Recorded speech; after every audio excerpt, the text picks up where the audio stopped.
Kembali dalam Pakcik React Malaysia. Terima kasih sudah support Pakcik React Malaysia sehingga hari ini. Maaf kalian bagi kalian yang requestnya tidak kesampaian lagi kerana Pakcik React cuba untuk sampaikan semua request kalian. InsyaAllah masih banyak-banyak for the support. But kali ini ada satu request yang memang ramai ingin Pakcik react kepada Indonesia menjadi perbincangan negara di dunia. Wow, bayangkan macam mana Indonesia boleh jadi terkenal di mata dunia. Tapi apa-apapun bila kita tengok filem ke apa kan, ataupun orang di luar negara, memang orang akan, sesiapa pun akan recognize tempat Indonesia. Contoh macam tempat-tempat begini, oh di mana nih? Oh, this is Indonesia. Tapi for Malaysia, what? Malaysia adalah juga yang kenal Malaysia tapi tidak seperti Indonesia. So, mari kita tengok kepada satu video ini yang dikirimkan oleh sahabat kita tentang mengagumkan Indonesia jadi perbincangan negara di dunia. Yang ini ialah pada tahun 2020, belum lagi pada tahun 2021, iaitu tahun ini. Mungkin lagi power daripada yang sekarang nih, yang sebelum nih. Jom. Tidak mungkin negara sebesar kita Indonesia ini bisa kokoh bersatu seperti ini kalau ideologinya berbeda-beda. Rasa ideologi Pancasila itu harus ada. Kalau tidak, sekali lagi nggak tahu mau kemana kita. Tidak ada di negara manapun di dunia ini yang disebut itu agamanya seperti Indonesia. Nah, juga beragama. Tidak ada di dunia manapun, tidak ada. Kita beruntung mempunyai Indonesia. Indonesia yang bisa menjadi referensi bagi negara-negara yang lain. Dan semua itu terjadi karena kita mempunyai Pancasila. Ketika Indonesia membuat iri negara lain karena memiliki Pancasila.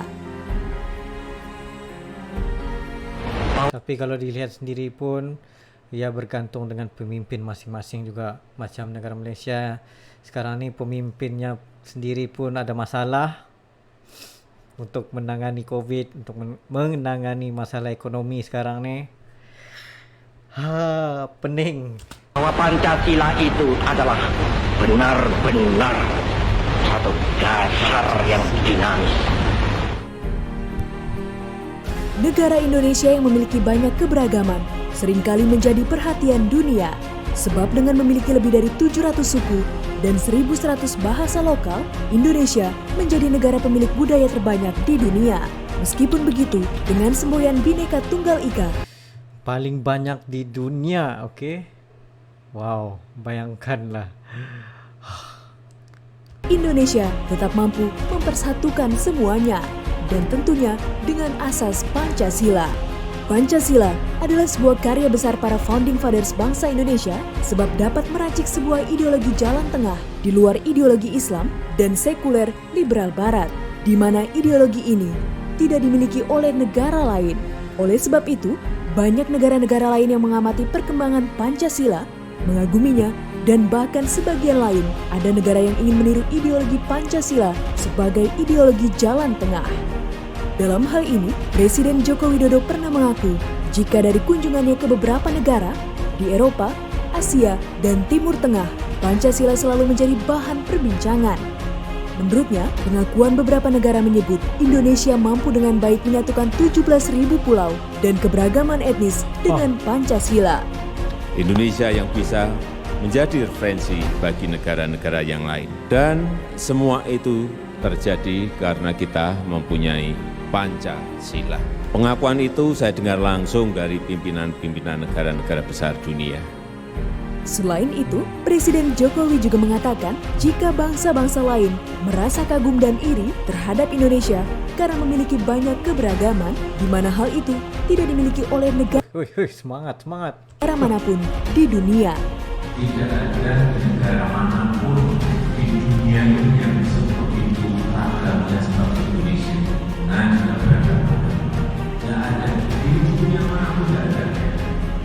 Salah satu negara yang mengagumi akan Pancasila ialah Afghanistan. Menurut penasehat dan anggota eksekutif Dewan Tinggi Perdamaian Afghanistan, Abdul Hakim Mujahid, Indonesia mempunyai pondasi yang baik dalam menjaga keutuhan bangsa dengan mengedepankan moralitas dan pluralitas. ia pun ingin belajar dan menerapkan hal itu di negaranya. Yes, certainly we have discussed the matter of peace and reconciliation in Afghanistan in regarding that great experience they have here in brotherly country Indonesia with in this country that they are living in harmony and tolerance and coexistence. How to learn all these things and get back to our country. Pancasila dalam kedudukannya sebagai sumber dari segala sumber hukum atau sumber hukum dasar nasional menjadikan Pancasila sebagai ukuran dalam menilai hukum yang berlaku di negara Indonesia. Pancasila juga telah dirumuskan dalam alinea keempat pembukaan Undang-Undang Dasar 1945. Respect dengan penggunaan metode Pancasila tersebut.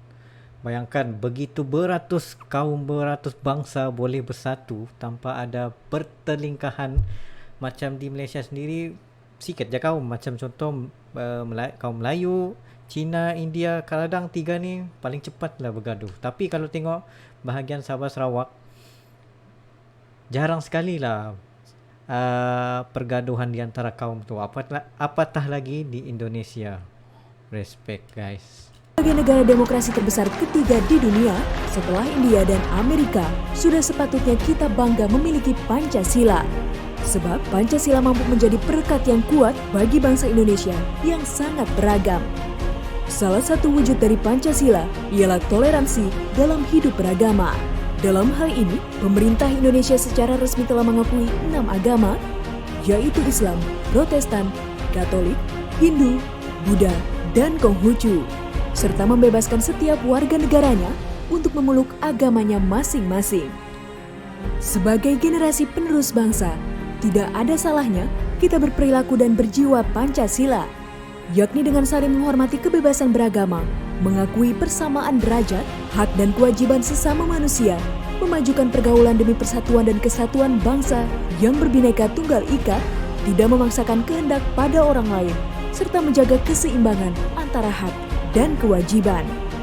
Tidak ada toleransi sedikit pun bagi yang mengganggu Pancasila. Gila, betul-betul bila dengar tu merinding seluruh. Bila dia bagi merinding, balik-balik ayat merinding. Sesuai untuk lah, mensyukuri satu kan ayat merinding tu. Sebabnya apa yang mengagumkan ialah bagaimana pemimpin di sana itu boleh mengeluarkan beberapa metode yang sesuai untuk kesejahteraan bersama-sama tanpa ada paksaan, kan, macam dia cakap tadi, tanpa ada sebarang paksaan boleh mengamankan sesebuah negara tersebut walaupun mempunyai pelbagai kaum, beratus-ratus kaum, bangsa dan bermacam-macam lagi. Tapi macam mana boleh jadi satu keamanan? Macam mana semua orang boleh bersatu hati? Kerana semangat masing-masing serta Pancasila yang disebutkan tadi. Guys, kalau kalian yang berada di Indonesia, yang tinggal di sana, yang membesar di sana, jagalah negara kalian dengan sehabis mungkin, kerana ianya satu kebanggaan buat negara lain, termasuklah daripada negara Malaysia sendiri. I'm so proud of you guys. Jaga negara kamu baik-baik. Itu. Tapi walaupun lah kadang-kadang ada juga lah dia punya pros and cons tu. Begitu kita tidak tahu lah kan. Sebab macam aku sendiri pun, aku pun tidak tahu sangat lah berkenaan dengan the inside truth of Indonesia tu. Itu semua tu di sama ada benda positif atau negatif, kita abaikan, buang yang keruh, ambil yang jernih. Yang penting kita fokus dengan apa presiden di sana, apa negara Indonesia ingin buat untuk kemajuan negara mereka sendiri, negara kalian guys. Jadi apa-apapun itu saya daripada Pakcik React. Thank you very much for watching. Sekiranya kalian ada request untuk membuat sebarang reaction, just comment down below dan Pakcik React akan try untuk react. Thank you very much. InsyaAllah. Assalamualaikum.